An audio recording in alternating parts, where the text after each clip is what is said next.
do not have clearance to go through that door. I'm a United States Marshal. I have every legal right I to don't walk care through that what door. you say you are. You don't look like any Marshal I've ever seen. So until I say otherwise, you're not going I want you to anywhere. remember you said that. Because in about 30 minutes... At exactly 8:47 in the morning on a Tuesday in October, inside the lobby of the Richard B. Russell Federal Building in Atlanta, Georgia, a routine arrival at work turned into a federal civil rights incident that would shake an entire police department to its foundation. The security camera footage from that morning would later be obtained through a public records request, watched over 4 million times on YouTube, and discussed in civil rights law classrooms across the country. But this was not your typical viral police video. This was not a traffic stop. This was not a dark street at midnight. This happened in broad daylight inside a federal building in front of witnesses, on camera, with audio. And the man being stopped and humiliated was not a suspect. He was not a person of interest.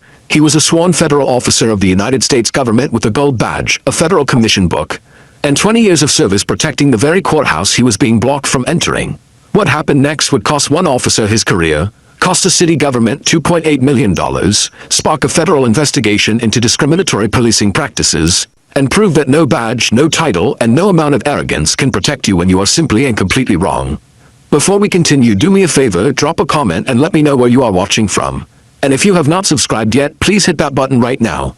This story gets intense and you do not want to miss a single moment of what comes next. Marcus Darnell Webb was not your average 42-year-old.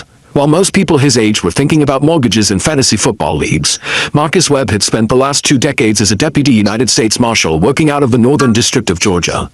He had served federal warrants on some of the most dangerous fugitives in the southeastern United States. He had testified in over 60 federal trials. He had protected federal judges, transported high-value prisoners, and worked alongside the FBI, DEA, and ATF on joint task force operations that most people will never know the details of because they are classified. Marcus grew up in Decatur, Georgia, the son of a postal worker and a school librarian. He was the first person in his family to earn a college degree, graduating from Morehouse College with a degree in criminal justice. He then attended the Federal Law Enforcement Training Center in Glencoe, Georgia, where he graduated at the top of his class. He was recruited directly into the U.S. Marshal Service at the age of 22, and he had been there ever since. By the time October of that year rolled around, Marcus Webb was a senior deputy marshal, one of the most experienced officers in his district. He knew federal law the way most people know their own neighborhood. He knew the courthouse he was walking into better than most of the people who worked inside it full-time. He had walked through those doors hundreds of times, maybe thousands. But on this particular Tuesday morning, none of that mattered to Officer Derek Schaefer. On the morning of October 14th, Marcus Webb woke up at 5:30, the same way he had woken up nearly every workday for 20 years. He made coffee, checked his emails, reviewed his case schedule for the day, and got dressed. He put on his civilian clothes, which was normal for a deputy marshal working plainclothes assignments. He clipped his gold federal badge to his belt. He holstered his service weapon. He placed his federal commission book, which is the official identification credential carried by every U.S. Marshal, in his jacket pocket. He drove to the Richard B. Russell Federal Building, a place he had visited so many times that the parking attendant on the lower level knew him by first name. He parked in the federal employees section, took the elevator to the lobby level, and walked toward the employee entrance. The same entrance he used every single time. He was not in a hurry. He was not acting suspicious. He was not doing anything unusual. He was a man going to work. A federal law enforcement officer entering a federal building to do his job. Then Officer Derek Schaefer stepped directly into his path. Officer Derek Schaefer was a contract security officer assigned to the lobby of the federal courthouse by a private security firm that held a county contract for building access control. He had been in that role for about 3 years. He was 31 years old. He had no federal law enforcement training. He had no prior law enforcement experience before taking the security job. His training consisted of a 2-week certification course and an orientation packet. Schaefer stepped in front of Marcus Webb as he approached the employee entrance corridor and told him to stop. His tone was not polite, it was not professional, it was the tone of someone who had already decided something before a single word was exchanged. Marcus stopped. He looked at Schaefer calmly and asked why he was being stopped. Schaefer told him that he needed to use the public entrance and go through the main security checkpoint like everyone else. Marcus reached into his jacket and produced his federal commission book, opening it and holding it out clearly. He identified himself as a deputy United States Marshal and explained that he was a federal officer reporting for duty and was authorized to use the employee entrance. This is where things started to go very wrong for Derek Schaefer. Instead of looking at the credential, instead of reading it, instead of doing what any reasonable person in his position would do, Schaefer glanced at it for maybe 2 seconds and told Marcus that he could not verify it and that Marcus needed to step aside and wait. Marcus asked him calmly what exactly he needed to verify. The commission book has a photograph, it has a name, it has a federal seal, It has a badge number. It is one of the most clearly identifiable federal law enforcement credentials in existence. Schaefer said he was not familiar with that type of ID, and that for all he knew it could be fake. Marcus told him it was not fake. He told him he could call the Marshal's district office directly, gave him the phone number from memory and offered to stand right there while Schaefer made the call. Schaefer did not make the call. Instead, he told Marcus to move to the side, away from the entrance, and wait until he decided what to do. Marcus asked with complete composure whether Schaefer was detaining him. Schaefer said yes, he was being detained pending identification verification. Marcus then told Schaefer something that Schaefer clearly had not expected to hear. He told him that detaining a federal law enforcement officer in the performance of his duties without lawful authority was itself a federal offense. He cited the specific United States Code provision. He told Schaefer that his commission book was lawful federal identification, and that refusing to accept it while continuing to physically block his path constituted obstruction. He said all of this quietly without raising his voice, without making a scene. Schaefer's response was to call for backup from the county police officer who was stationed at the building. Quick question for everyone watching right now. If you showed up to your own job with your official work ID and someone stopped you at the door and refused to let you in, what would you do? Drop your answer in the comments. Within about 2 minutes, a uniformed officer from the Fulton County Police Department arrived in the lobby. His name was Officer Raymond Tillman, and he would later become a key witness in the investigation. Officer Tillman walked over, looked at the situation, looked at Marcus, and immediately recognized the federal commission book for exactly what it was.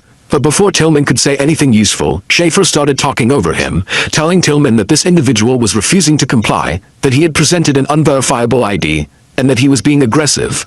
That word, aggressive, for a man who had done nothing but stand quietly and state his legal rights. Officer Tillman looked at Schaefer. He looked at Marcus.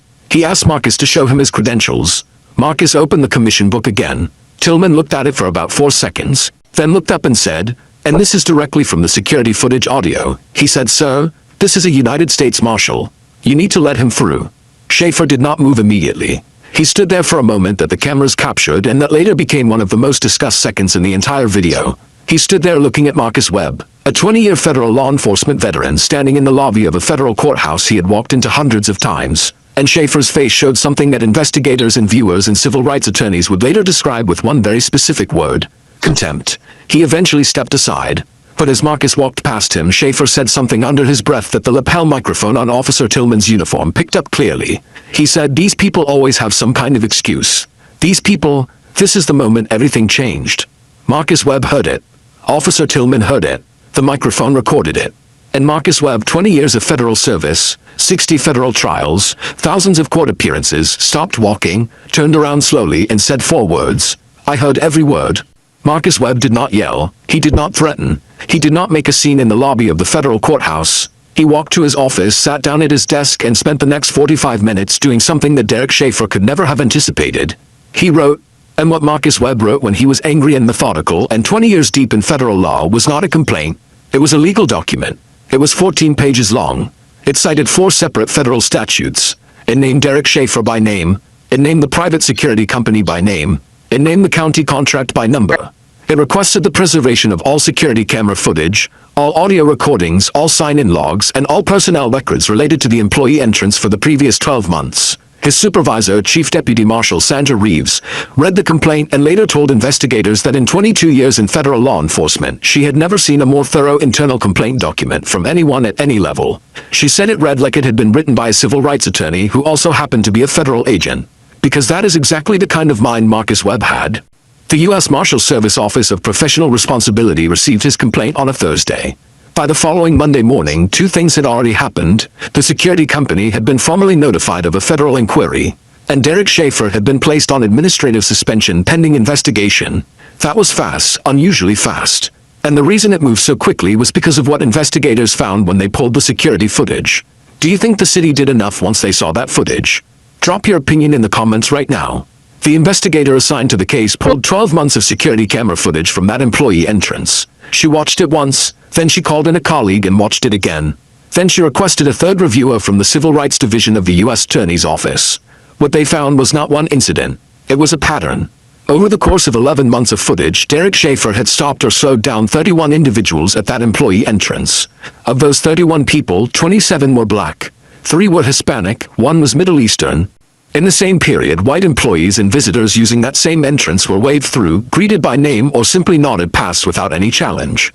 The investigators also found 2 previous incidents where Schaefer had made similar comments on his lapel recorder, comments that had never been flagged or reviewed, comments using language that left absolutely no ambiguity about his beliefs. The footage confirmed everything Marcus Webb had written in his complaint, and then it confirmed things that were far, far worse.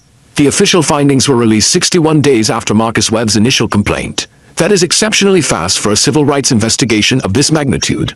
But the evidence was overwhelming and the documentation was, by every account from every investigator involved, airtight. The findings stated that Officer Derek Schaefer had engaged in racially discriminatory conduct in the performance of his security duties. They stated that his detention of Deputy Marshal Marcus Webb was unlawful and without legal basis. They stated that his comment captured on audio recording was consistent with a pattern of racially motivated behavior documented across 11 months of security footage. And they stated that the private security company had failed in its supervisory and hiring responsibilities under the terms of its federal building contract.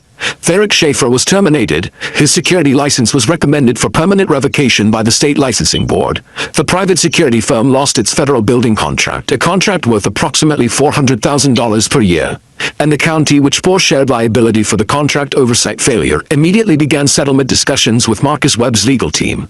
The settlement, reached 14 months later, was $2.8 million. $2.8 million.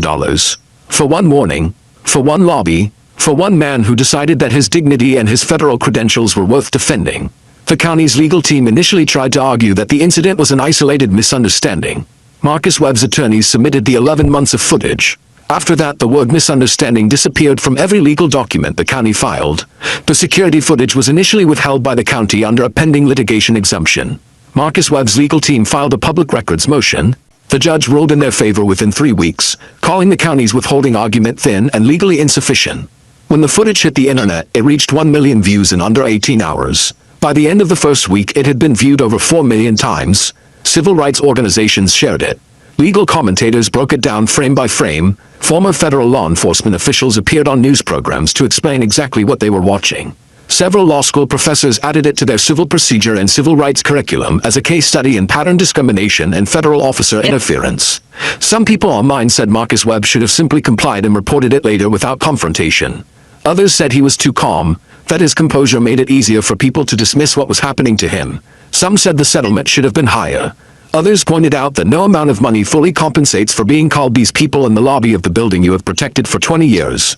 But here's what nobody on any side in any comment section could argue with. Marcus Webb was right about everything. Every statute he cited, every right he invoked, every word he put in that 14-page complaint. All of it was correct. All of it held up. All of it contributed to an outcome that most people who experience this kind of treatment never see. The county made significant changes after this incident. The private security contract for all county-managed federal building access was restructured with mandatory civil rights training requirements. All security personnel working federal buildings were required to complete a federal credential recognition course. Body camera and lapel audio review protocols were implemented with a mandatory monthly audit. And the county established an independent oversight board specifically for contracted security personnel operating in public buildings. Essentially, they built an entire new framework because one man knew exactly what rights he had and exactly how to document when those rights were violated. After the footage went viral, 7 other individuals came forward with similar accounts involving Derek Schaefer and the same employee entrance. 3 of them had also filed informal complaints through the building management office that were never escalated, never investigated, and in 2 cases never even logged. The paper trail of ignored complaints became a secondary focus of the federal inquiry and directly contributed to the county's liability exposure in the settlement.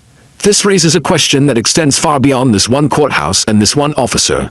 How many people were stopped at that entrance, treated as suspects in a building they had every right to enter, and simply walked away because they did not know their rights, or because they knew their rights but also knew the cost of asserting them? How many complaints were filed informally and buried? How many mornings like Marcus Webb's October morning happened with no camera, no lapel audio, no federal credentials to fall back on? Marcus Darnell Webb continued his service with the U.S. Marshal Service following the settlement. He was promoted to Supervisory Deputy Marshal within 18 months of the incident. He has since spoken at 2 federal law enforcement training conferences on the subject of civil rights awareness within the law enforcement community. He partnered with a civil rights legal nonprofit in Atlanta to develop a Know Your Rights workshop specifically designed for federal and municipal employees who experience discrimination in their workplaces. He did not retire bitter. He retired eventually proud. As of now, Derek Schaefer no longer holds any law enforcement or security certification in the state of Georgia. His application for reinstatement of his security license was denied on the basis of the documented findings. He has not reappeared in any public law enforcement capacity. Here's a question for you. If you were in Marcus Webb's position that morning, would you have handled it the same way? Would you have stayed that calm? Drop your honest answer in the comments. Let's talk about what this story is actually about at its core. Because this story is not just about one man and one lobby and one bad morning. This story is about the invisible tax that black professionals in America pay every single day just to do their jobs. It is about the assumption of guilt that can override a badge, a credential, a 20-year record of service, and a federal commission book held open in plain sight. It is about what happens when institutional racism is not just a policy on paper, but a behavior that repeats itself 31 times in 11 months while nobody in a supervisory role asks a single question. Most people in Marcus Webb's position, without his legal knowledge, without his composure, without his understanding of exactly which federal statutes applied to exactly what was happening to him, would have been delayed, embarrassed, and sent home with nothing but a bad memory and a slow burn of anger they could not do anything with. And that is what some authority figures count on. They count on the gap between what people know and what they should know. They count on the discomfort of confrontation being more powerful than the desire for accountability. But Marcus Webb closed that gap, not with aggression, not with escalation, with knowledge, with documentation, with 14 pages of calm, precise, legally airtight language written at a desk while still angry enough that most people would have been shaking. The gold badge did not protect him. The federal credentials did not stop the stop, but the knowledge of what to do after the stop, that is what changed everything. Some people who watched this footage online said that Marcus Webb made the situation worse by citing statutes and pushing back instead of just letting it go. They said he should have just shown his ID, waited for the confusion to clear up, and moved on with his day. They said making it about race was an overreach. Here's the thing. He did show his ID. He showed it immediately. He showed it clearly. He offered to stand there while Schaefer called his office.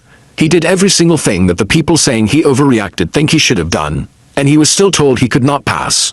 The statute citations came after all of that, not before. The complaint came after all of that. The $2.8 million settlement came after all of that. As for the argument that he made it about race, the footage made it about race. The 11 months of footage made it about race. The 7 other complainants made it about race. The phrase "these people" spoken under his breath to a microphone made it about race. Marcus Webb did not assign a motivation to what happened to him in that lobby. He documented what happened. The investigation assigned the motivation. Because the evidence left no other conclusion available. Yes, Marcus Webb knew there were risks in pushing back the way he did. He knew how those moments can escalate. He made a calculated decision that his dignity, his federal authority, and the dignity of every person who had been stopped at that entrance before him were worth the risk of asserting. And he was right. So what do we take from this story? First, document everything immediately. Marcus Webb's complaint was written within an hour of the incident while the details were precise and fresh. That specificity is what made it impossible to dismiss. Second, know the specific language of your rights, not just the general idea of them. There is a significant difference between knowing you have rights and being able to cite the federal statute that defines exactly what violation just occurred in front of you. Third, patterns matter more than incidents. One stop might be explained away. 31 stops across 11 months with a clear demographic pattern cannot be. Always ask whether what happened to you has happened to others, and find out if there is documentation. Fourth, composure is a weapon. Marcus Webb never raised his voice. He never gave anyone in that lobby a reason to reframe the story as anything other than what it was. His calm forced the footage and the facts to be the loudest thing in the room. Fifth, accountability requires paperwork. Justice in this story did not come from a viral moment alone. It came from 14 pages of precise legal documentation filed through the correct channels by someone who knew exactly where to send them. One man, one lobby, 8 minutes, $2.8 million, and a department forced to rebuild its entire security oversight framework from scratch. That is the power of preparation. That is the importance of knowing your rights with enough precision to defend them in real time. That is what happens when someone refuses to accept that a badge on someone else's chest is worth more than the truth of what is actually happening. Final question for you. What is one thing you learned from Marcus Webb's story that you did not know before today? Drop your answer in the comments, and if this video gave you something, please subscribe. These stories matter, and there are more of them coming. This story matters because it is not just about Marcus Webb and Derek Schaefer. It is about every black professional who has had to prove they belong in a room they built. It is about every formal complaint that gets filed in a drawer and never opened. It is about every person who walked away from a moment like that one and spent years wondering what would have happened if they had known what to say. Marcus Webb's story shows that you can know your rights. You can document the violation. You can pursue accountability through the correct channels. You can refuse to let the moment be buried. And sometimes you can win. Not every story ends this way. Not every incident results in a settlement. Not every complaint triggers an 11-month audit. But this one did. And that matters more than the $2.8 million ever will. That is Marcus Webb's legacy, not just the settlement, not just the termination, but the proof on camera and on record. That knowledge is the one thing no one can take from you at a door they are trying to block. This is the story of the racist cop who blocked a United States Marshal at a courthouse and paid $2.8 million for it. But more than that, it is a story about what it costs to know who you are and refuse to let anyone make you forget it. Subscribe for more real stories of accountability and justice. Smash that like button if you believe no badge makes anyone above the law. Share this video. Everyone needs to see what knowing your rights actually looks like. Drop a comment. Where are you watching from? Have you ever been in a situation where you had to stand up for your rights? What is one thing you learned from Marcus Webb's story? This story is fictional and created entirely for educational and entertainment purposes. All names, characters, incidents, and locations are products of the author's imagination. Any resemblance to actual persons living or dead or actual events is purely coincidental. This video does not constitute legal advice.